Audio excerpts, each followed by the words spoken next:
Here I am with Gabi at the Batavia Flying Fox Sanctuary. So how did Bats Queensland start? Well, Bats Queensland is one of a few groups in southeast Queensland that rescue and rehabilitate flying foxes. And I think it's important to let people know that there is a central number to call if they find an injured or bat that needs help, and it's run by the RSPCA, and the number is 1300 animal. So why are bats important to the environment and why are they so misunderstood? Well, I'll start with the misunderstood. This is my idea. I think it goes back to witches and cauldrons, because that's when, in the medieval times, all the dark arts and the dark side of life came around bats and witches and cauldrons and spells and all that sort of odd thing. The other thing I think contributes to that is that they're so different. They're the world's only flying mammal, and of course they hang upside down. So, because they're unusual, we always fear the unusual. And the other question you asked about was what makes them so important. Yeah. They're the really important long-range pollinators for Australian native hardwood forests. So if you look at all these trees around us, the flower only opens at night time.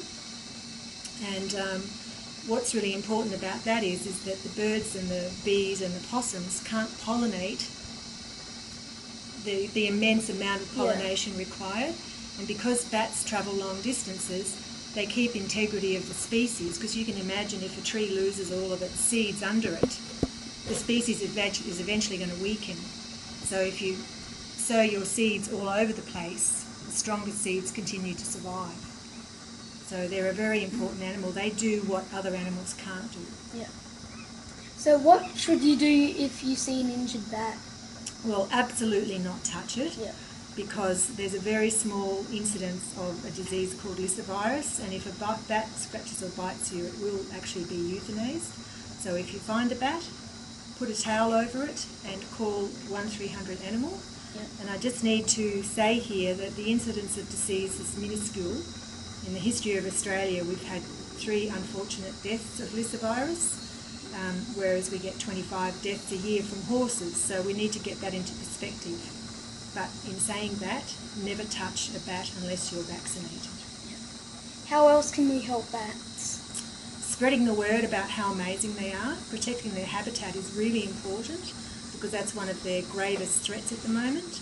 And if you've got a garden, instead of planting pretty flowering ornamental trees, plant bat trees, because you'll be able to sit on your veranda and watch them come and eat at night.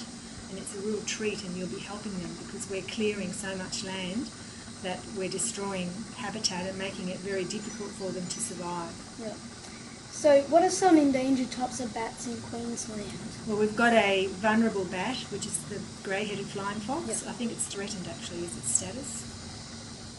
Threatened, vulnerable, I'm not 100% sure. They've got very distinct categories. That's the one we've got in this area. Yep. In Queensland as well, there's a spectacled flying fox, which is also threatened or vulnerable. I can't remember its exact status name, or endangered. I can't remember.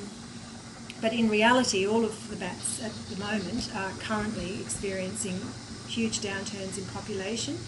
So from a realistic point of view, they're all vulnerable because we're destroying their habitat, we're persecuting them, we don't respect the good they do to our own health. So it's really important to look at the species as a whole and not say only this bat's important because it's threatened and vulnerable.